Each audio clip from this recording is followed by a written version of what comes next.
Duck ನಿಮ್ಗೆ ಬಂದಿರುವಂತಹದ್ದು 2 of sorts ಬಂದಿದೆ. ಕೆಲವೊಂದು ಇಂಡಿಸಿಷನ್ ಅಲ್ಲಿ ಇರುವಂತಹದ್ದು, ಯಾವುದೇ ರೀತಿಯ ಡಿಸಿಷನ್ ಅನ್ನ ಮಾಡಕ್ ಆಗ್ದಿರಾ ಅಥವಾ ಕೆಲವೊಂದು ಡಿಸಿಷನ್ ಮಾಡ್ದಿರಾ ನೀವು ಸುಮ್ಮನೆ ಇರುವಂತಹದ್ದು ರೆಪ್ರೆಸೆಂಟ್ ಆಗ್ತಾ ಇದೆ ಬಾಟಮ್ ಆಫ್ ದ ಡಕ್ ಅಲ್ಲಿ. ನಿಮ್ಮ ಲವ್ ಲೈಫ್ ನ ವಿಚಾರದಲ್ಲಿ ರೀಸೆಂಟ್ ಪಾಸ್ಟ್ ನಲ್ಲಿ ಕೆಲವೊಂದು ರೀತಿಯ ಎಂಡಿಂಗ್ ಗಳಾಗಿರುವಂತಹದ್ದು, ಲವ್ ಲೈಫ್ ನ ವಿಚಾರದಲ್ಲಿ ಕೆಲವೊಂದು ರೀತಿಯ ಡಿಸ್ಟರ್ಬೆನ್ಸ್ ಗಳಾಗಿರುವಂತಹದ್ದು, ಅವ್ಯವಸ್ಥೆಗಳಾಗಿರುವಂತಹದ್ದು, ಸಮಾಧಾನ ಇಲ್ಲದೆ ಇರುವಂತಹದ್ದು ರೆಪ್ರೆಸೆಂಟ್ ಆಗ್ತಾ ಇದೆ.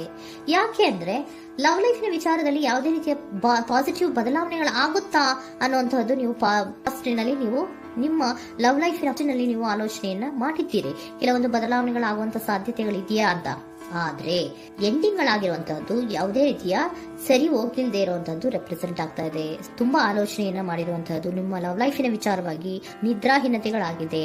ಕೆಲವೊಂದು ರೀತಿಯ ಸ್ಟ್ರೆಸ್ಸಿಗೆ ಒಳಗಾಗಿರುವಂತಹದ್ದು ನಿಮ್ಮ ರೀಸೆಂಟ್ ಪಾಸ್ಟಿನಲ್ಲಿ ನಡೆದಿರುವಂತಹದ್ದು. ಲವ್ ಲೈಫಿನ ವಿಚಾರವಾಗಿ ಯಾವುದೇ ರೀತಿಯ ಅಂತ ಸಮಾಧಾನದ ಏನು ನಿಮ್ಗೆ ನಡೆದಿಲ್ಲ. ಆ ಕಾರಣಕ್ಕೆ ನಿಮಗೆ ಕೆಲವೊಂದು ವಿಚಾರಗಳನ್ನ ಡಿಸಿಷನ್ ತಗೊಳ್ಳುವಂತಹದ್ದು, ಡಿಸೈಡ್ ಅನ್ನ ಮಾಡುವಂತಹದ್ದು ನಿಮ್ಗೆ ಕಷ್ಟ ಆಗ್ತಾ ಇರೋದು.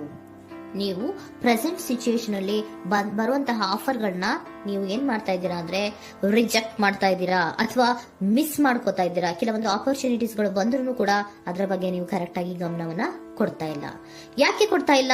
ನಿಮ್ಗೆ ಗೊತ್ತಾಗ್ತಿಲ್ಲ ಏನ್ ಮಾಡ್ಬೇಕು. ಅದಕ್ಕೋಸ್ಕರ ನೀವ್ ಏನ್ ಮಾಡ್ತಿದ್ದೀರಾ, ಎಂಡಿಂಗ್ ಆದಂತಹ ಆಫರ್ಗಳಿರ್ಬೋದು ಅಥವಾ ಬೇರೆ ಯಾವುದೇ ಆಫರ್ಗಳಿರ್ಬೋದು ಬಂದ್ರೆ ಅದನ್ನ ನೀವು ಗಮನನೇ ಕೊಡದೇ ಇರುವಂತಹದ್ದು. ಯಾವುದೋ ಕೆಲವು ವಿಚಾರ ನಿಮ್ಮ ಲವ್ ಲೈಫಿನ ವಿಚಾರವಾಗಿ ಕೆಲವೊಂದು ರೀತಿಯ ಮತ್ತಷ್ಟು ಮುಟ್ಟೋದು ಅಂದ್ರೆ ರಿವ್ಯಾಲ್ಯೂಯೇಷನ್ ಅನ್ನ ಮಾಡ್ತಾ ಇರುವಂತಹದ್ದು ಪ್ರೆಸೆಂಟ್ ಆಗ್ತಾ ಇದೆ.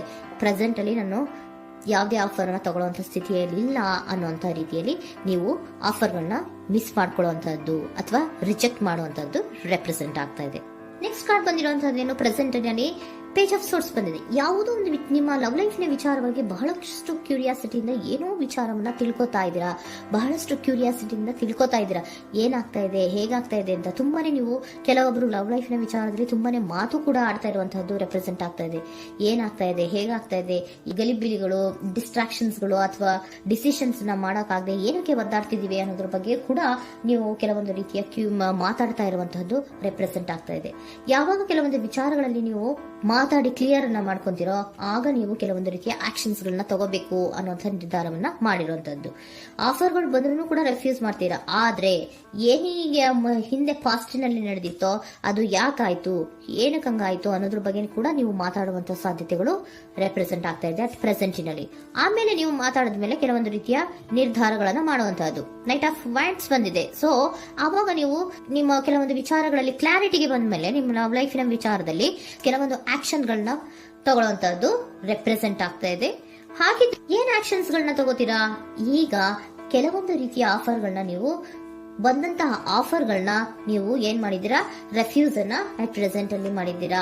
ಈಗಲೂ ಕೂಡ ನೀವು ಬಂದಂತಹ ಆಫರ್ ಅನ್ನ ನೀವೇನ್ ಮಾಡ್ತೀರಾ, ರೆಫ್ಯೂಸ್ ಅನ್ನ ಮಾಡ್ತೀರಾ ಅಥವಾ ರಿಜೆಕ್ಟ್ ಅನ್ನ ಮಾಡ್ತೀರಾ. ಯಾಕೆ? ಸೆಕೆಂಡ್ ಕಾರ್ಡ್ ನಿಮ್ಗೆ ಇಮಿಡಿಯೇಟ್ ಫ್ಯೂಚರ್ ನಲ್ಲಿ ಸೆಕೆಂಡ್ ಕಾರ್ಡ್ ಬಂದಿರೋದು ಯಾವುದು, ಹಾರ್ಮೆಟ್ ಕಾರ್ಡ್ ಬಂದಿದೆ. ಸೊ ಲೋನ್ಲಿನೆಸ್ ಅನ್ನ ರೆಪ್ರೆಸೆಂಟ್ ಮಾಡುತ್ತೆ. ಯಾಕೆ ಲೋನ್ಲಿನೆಸ್ ಅನ್ನ ರೆಪ್ರೆಸೆಂಟ್ ಮಾಡುತ್ತೆ? ಬೇಡಪ್ಪ, ಈ ಜಗ್ಲಿಂಗ್ಗಳೇ ಬೇಡ. ತುಂಬಾ ಜಗ್ಲಿಂಗ್ ಇದೆ ನಿಮ್ಮ ಲವ್ ಲೈಫಿನ ವಿಚಾರದಲ್ಲಿ. ಕೆಲವೊಬ್ಬರಿಗೆ ತುಂಬಾ ಜಗ್ಲಿಂಗ್ ಇದೆ. ಯಾವಾಗ್ಲೂ ಬ್ಯಾಲೆನ್ಸ್ ಅನ್ನ ಮಾಡ್ತಾ ಇರ್ಬೇಕು. ಈ ಕಡೆಗೆ ಹೇಳಿದ್ರೆ ಆ ಕಡೆಗೆ ಹೋಗುತ್ತೆ, ಆ ಕಡೆಗೆ ಹೇಳಿದ್ರೆ ಈ ಕಡೆಗೆ ಬರುತ್ತೆ. ಯಾವ ಕಡೆ ಅಂತ ಮಾಡೋದು ಅನ್ನುವಂತಹ ಆಲೋಚನೆಯನ್ನ ಮಾಡ್ತಾ ಇರುವಂತದ್ದು.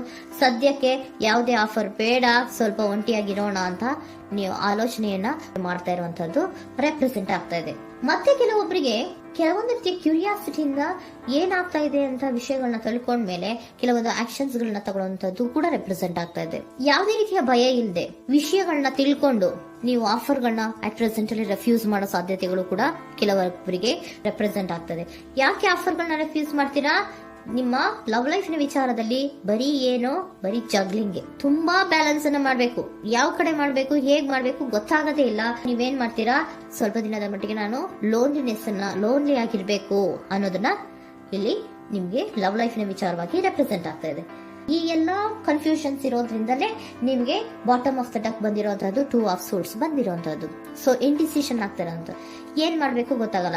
ಅದಕ್ಕೇನೆ ನೀವು ಇಲ್ಲಿ ಕುತ್ಕೊಂಡ್ಬಿಟ್ಟಿದ್ದೀರಾ. ನನ್ನ ಲವ್ ಲೈಫ್ ನ ವಿಚಾರವಾಗಿ ಯಾವ ನಿರ್ಧಾರವನ್ನ ಮಾಡಬೇಕು ಅನ್ನುವಂತಹ ಆಲೋಚನೆಯನ್ನ ಮಾಡ್ತಾ ಇರುವಂತದ್ದು, ಹಾಗೇನೆ ಮಾಡುವಂತದ್ದು ನಿಮ್ಗೆ ರೆಪ್ರೆಸೆಂಟ್ ಆಗ್ತಾ ಇರೋದು. ಕೆಲವೊಬ್ರು ರೆಫ್ಯೂಸ್ ಅನ್ನ ಮಾಡಿ ಮುಂದೆ ಹೋಗುವಂತ ಸಾಧ್ಯತೆಗಳು ಇರುವಂತಹದ್ದು, ಮತ್ತೆ ಕೆಲವೊಬ್ರು ಆಫರ್ಗಳನ್ನ ಬರುವಂತದನ್ನ ಬ್ಯಾಲೆನ್ಸ್ ಅನ್ನ ಮಾಡಬೇಕು, ಜಗ್ಲಿಂಗ್ ಅನ್ನ ಮಾಡಬೇಕು, ಸದ್ಯದ ಮಟ್ಟಿಗೆ ಒಂಟಿಯಾಗಿ ಇರೋಣ ಅಂತ ಆಲೋಚನೆಯನ್ನ ಮಾಡ್ತಾ ಇರುವಂತದ್ದು ರೆಪ್ರೆಸೆಂಟ್ ಆಗ್ತಾ ಇದೆ. ನಿಮ್ಗೆ ಏಂಜಲ್ ಗೈಡೆನ್ಸ್ ಏನ್ ಕೊಡ್ತಾ ಇದ್ದಾರೆ? Don't stop. ಇಲ್ಲಿ ಡೋಂಟ್ ಸ್ಟಾಪ್ ನ ಅರ್ಥ ಏನಪ್ಪಾ ಅಂದ್ರೆ, ಯಾವ ಕೆಲವು ವಿಚಾರಗಳ ಬಗ್ಗೆ ಕ್ಲಾರಿಟಿ ಬೇಕು ನಿಮ್ಗೆ, ಯಾವ ವಿಚಾರಗಳಲ್ಲಿ ನೀವು ಕನ್ಫ್ಯೂಷನ್ಸ್ ಅಲ್ಲಿ ಒದ್ದಾಡ್ತಾ ಇದ್ದೀರಾ, ಏನ್ ಕ್ಲಾರಿಟಿ ಬೇಕೋ ಅದನ್ನ ಧೈರ್ಯವಾಗಿ ಮುಂದೆ ಬಂದು ಅದನ್ನ ಕ್ಲಾರಿಟಿಯನ್ನ ತಗೊಂಡು ಮುಂದೆ ಹೋಗು, ಅಲ್ಲೇ ನಿಂತ್ಕೋಬೇಡ ಅನ್ನುವಂಥದ್ದನ್ನ ನಿಮ್ಗೆ ಹೇಳ್ತಾ ಇದ್ದಾರೆ. ಯಾವ ವಿಚಾರವನ್ನ ನೀವು ಲವ್ ಲೈಫ್ ನ ವಿಚಾರದಲ್ಲಿ ಏನ್ ಈ ಜಗ್ಲಿಂಗ್ಗಳು ಅಥವಾ ಈ ಬ್ಯಾಲೆನ್ಸ್ ಗಳನ್ನ ಮಾಡ್ಕೊಂಡು ಅಥವಾ ಎಳ್ದಾಟಗಳನ್ನ ಮಾಡ್ಕೊಂಡಿದ್ದೀರೋ ಅಲ್ಲಿಗೆ ಕ್ಲಾರಿಟಿನ ತಗೊಳ್ಳಿ, ಧೈರ್ಯವಾಗಿ ಕ್ಲಾರಿಟಿನ ತಗೊಂಡು ನೀವು ಮುಂದೆ ಆಕ್ಷನ್ಸ್ ಅನ್ನು ತಗೊಳ್ಳುವಂತದ್ದು ರೆಪ್ರೆಸೆಂಟ್ ಆಗ್ತಾ ಇದೆ.